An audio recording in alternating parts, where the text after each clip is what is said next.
Laïkino, la rubrique cinématographique de l'Union des familles laïques. Avec Alain Defremont.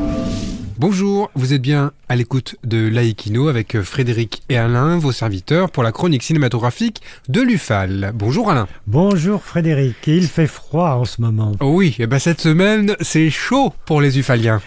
Et oui, en effet, nous allons parler des films érotiques.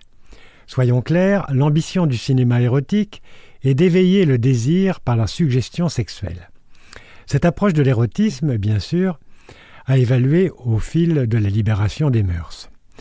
En effet, écoutez bien, en regardant dans le rétroviseur, en 1894, un court-métrage dévoilant la cheville d'une danseuse est censuré. Et en 1896, le premier baiser cinématographique provoque un scandale. Mais revenons dans un passé plus proche de nous, en 1956. 2 bombes sexuelles surgissent sur nos écrans. En France, Brigitte Bardot dans le film de Vadim et Dieu créa la femme, et outre-Atlantique, Carol Baker dans Baby Doll d'Elia Kazan. Aucune scène de nu dans ces films, mais des sommets dans l'art de la suggestion. Les censeurs des commissions de contrôle se durcissent, si je puis dire, mais ce ne sont que les ultimes sursauts d'une rigueur déclinante. Les sujets sulfureux se multiplient à l'écran.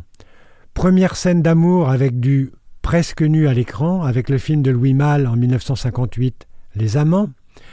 Une mère supérieure d'un couvent qui pousse, sans le savoir, une jeune fille dans les bras de son vieil oncle incestueux avec Viridiana de Louise Buñuel en 1961. Et Kubrick, qui défraie la chronique avec Lolita en 1962, thème qui serait certainement très controversé de nos jours.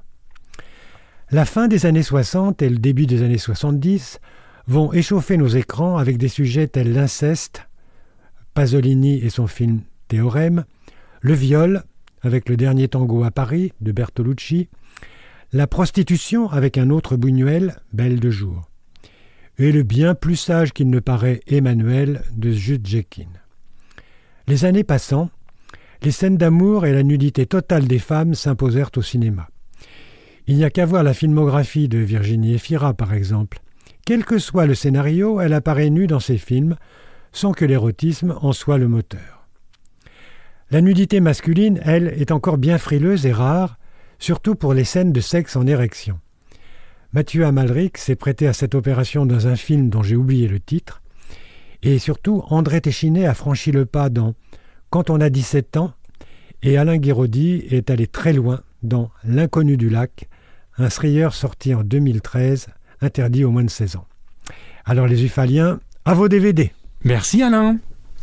En attendant de nous retrouver, n'oubliez pas notre émission en balado-diffusion sur laicidad.ufal.org ainsi que sur notre site ufal.org. Pensez aussi que nos activités ne sont possibles que grâce à vos dons et vos adhésions. C'était Alain et Frédéric sur Laïkino. À bientôt. C'était Laïkino, la rubrique cinématographique de l'Union des familles laïques. Retrouvez toutes nos rubriques Laïkino et l'ensemble de nos balados-diffusions sur lufal.org.